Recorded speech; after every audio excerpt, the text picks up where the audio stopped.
Good Friday morning to you. I'm Heather Brown. This is CBSN, Minnesota's morning update. So grab your coffee, grab your tea. Let's get you up to speed on the news and the weather. Not quite as humid this morning when you are stepping out the door compared to what we saw yesterday. It's going to be pretty much average for this time of June, this time of summer here, a warm one. With lower humidity, Riley says there are some chances for a little rain over the weekend, which many of us would be very happy about as we stare out at our brown lawns and our poor little wilted flowers. So enjoy the day today. Let's get you talking about this, though. Sometimes we bring you, news stories and ask you to tell us about it. But, now we're just talking about me and Shayla and what we eat and what we've been eating for breakfast. So here's how this topic came about. Right after the show this morning, Shayla and I said, okay, what are we having? I'm doing a breakfast quesadilla. Shayla said, I'm having a full chicken and rice burrito. And we thought, dinner for breakfast, huh? That's a great idea. Breakfast for dinner. A lot of people here on this shift. I mean, Riley has like full Thanksgiving meals for breakfast here. So it's pretty normal to do that. So we wanted to hear from you. Let us know. Do you like dinner for breakfast? Do you like the leftover pizza? Do you love breakfast for dinner? That's what we do at our house every night. If my kids could do it, they would have pancakes for dinner. So let us know. If you're watching here on Facebook, leave a comment. I'd love to read through a couple of those, and this sort of just more of a fun Friday moment. All right, let's get to the news. Today, Derek Chauvin will learn his fate for murdering George Floyd. Under sentencing guidelines, he would receive 12.5 years, but the judge has determined that there are aggregating factors that would allow for a sentence of up to 40 years. Now, Joe Tamburino, who is a criminal defense attorney not affiliated with this case, here's what he had to say. I would suspect the judge is going to give him between 25 and 30 years. The prosecutor wants 30 years. The defense wants probation or something minimal. The defense's request is not realistic. Several members of the Floyd family are expected to give impact statements. Whatever his sentence, Chauvin, who is 45 years old, he would have to serve at least 2/3 of it before he would even be eligible to be released, and that's only if there was good behavior. Now, sentencing begins at 1:30. We will have live coverage right here on Channel 4, also on our digital streaming site, CBSN Minnesota. If you want to get access to that, just point your phone right now on that QR code on the screen. You can find the app right there. There was some unrest in Uptown overnight. A few dumpster fires and a couple dozen people gathered right near Lake and Girard Streets. That's right near where Winston Smith was shot and killed by authorities 3 weeks ago.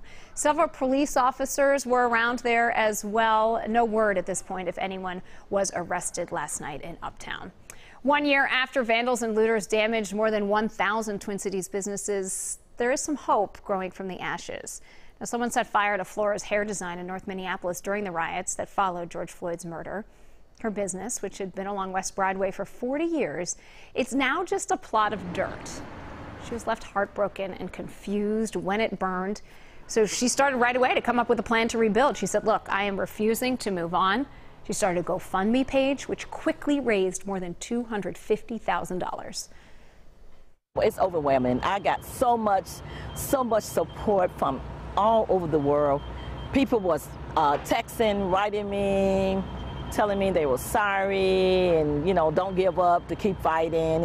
So with all the money she raised, Flora was able to buy out the other owner that she'd shared the lot with. Yesterday, she closed on that new lot, now triple the size of what she owned and all completely under her name. Now, she just needs the building there. She's hoping that this generosity that she's seen already continues to help rebuild her salon. You can find the link to her GoFundMe. We have all that information on our website, WCCO.com. Parklets are small sitting areas. They have been installed by the city of Minneapolis around the area where George Floyd was murdered. You can see one right here. This is just near the Smokin' Pit and Just Turkey restaurants at 38th and Chicago. So these little parklets have benches with plants and other amenities, and the idea is for people to gather. Also would slow down traffic, and the city says help support local businesses. At least 4 people are now confirmed dead, nearly 160 others unaccounted for after a partial building collapse, a condo building in South Florida. This surveillance video is just chilling. It captured the moment that the building buckled. You can see one section teetering before all of it finally giving away. Floors then pancaked on top of each other's. Entire apartments cut in half there. Rescue crews are still working. They were working throughout the night, looking for people, any survivors of this 12-story condo collapse. Search dogs are being used with the hope that they would find signs of life. It is a very slow and methodical process because every time we start breaching parts of the structure, we do get debris that falls on us. The condo does have a mix of seasonal and year-round residents. Officials say that 55 of the 136 units in the building were involved in the collapse. Engineers are searching for clues as to what caused this deadly tragedy. 2 more COVID-19 community testing sites will close today. St. Paul's Roy Wilkins Arena has already shut its doors. Today, the Minneapolis Convention Center and Bloomington's Creekside Community Center will join it. Minnesota Department of Health says with fewer people vaccinated, fewer people are seeking tests.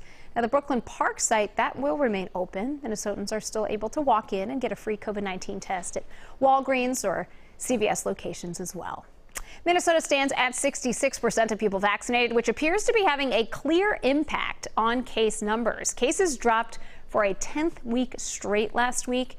Fewer than 700 new infections were reported. 34 people died last week. That's down from more than 400 people a week. That happened late last year. If you're still looking for a job as we all recover from this pandemic, well, perhaps this could help. Metro Transit is hiring right now. It needs at least 70 bus and train drivers as commuters return to the Twin Cities.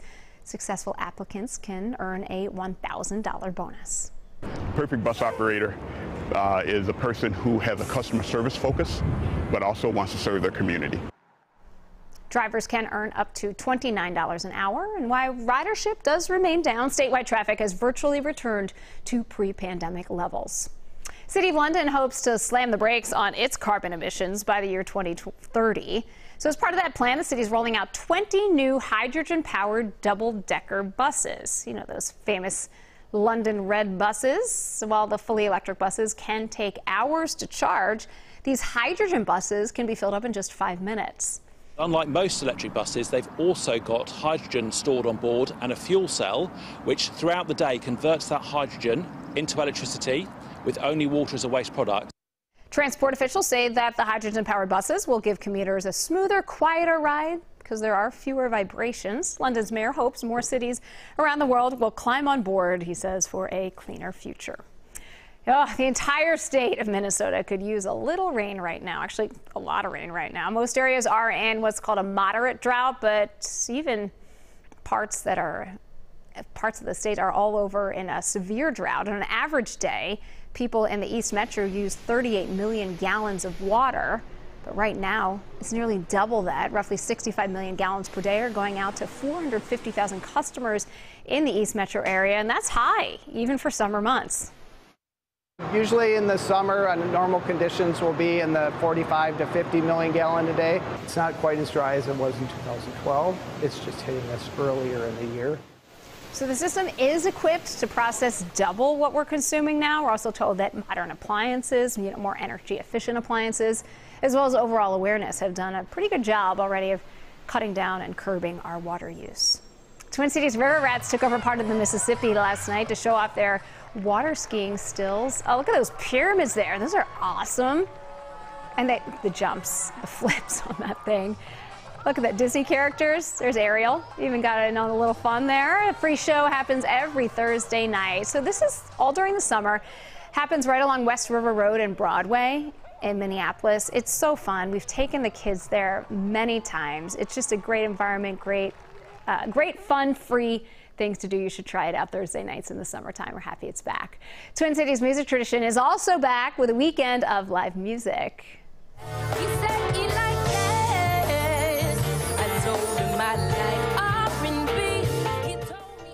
Twin Cities Jazz Festival kicked off at the Dakota. It's in downtown Minneapolis last night. Ashley DuBose was streamed online. The festival continues through Sunday with a combination of virtual and live in-person performances. All of those concerts are free. We have all the information on our website. A unique performance has made their first comeback since prior to the pandemic. Check this out. Performers in Spain started to rebuild what they call human towers. This looks like what cheerleaders do. The community has been doing this for more than 200 years. Dozens of people huddle together. They form a base, right? And then people climb up. More people are down there as a safety net for when the tower inevitably falls. Now, the littlest climbers, the youngest ones, for obvious reasons, they get the honor of climbing all the way to the top. If you are concerned, this group has been routinely tested for COVID, but yep, there you go. Yet another fun tradition to return as well. I hope they're all being safe out there. All right, let's get to the talker. This is kind of a fun one today. I'd love to hear what you're saying about breakfast for dinner or dinner for breakfast. What are your ideas? Who is eating waffles? Kat says bacon, rice, and eggs. Ooh, interesting. Very good for either dinner or breakfast. That would also make good leftover. Jackie said I had a side salad and some brisket today, whatever's in the fridge. And easy is my go at 5:30 when I start work. And Jackie, that is right on point because you are waking up super early and you just want to take whatever you have in front of you. Jenny says, we love breakfast for dinner, right? It's quick and easy to make it. Oh, Jenny, is onto my trick. It's quick and easy. I like dinner for breakfast, especially cold pizza and sometimes cold chicken. Interesting there. I'm with you on the cold pizza too. Sandra, got hooked on cold pizza and warm beer from college. Don't have it much, but during college years, yay. Yep. And here we go, Suzanne. I have leftover dinner for breakfast combo, especially with scrambled eggs. So that's the thing. So many things, just throw some eggs on it, no matter what it is, automatically becomes breakfast, right? Hey, thanks for playing along with us on this Friday. Great to hear from you. That is your morning update from CBSN Minnesota. Jason will be back with you on Monday. Have a great weekend. We'll see you then.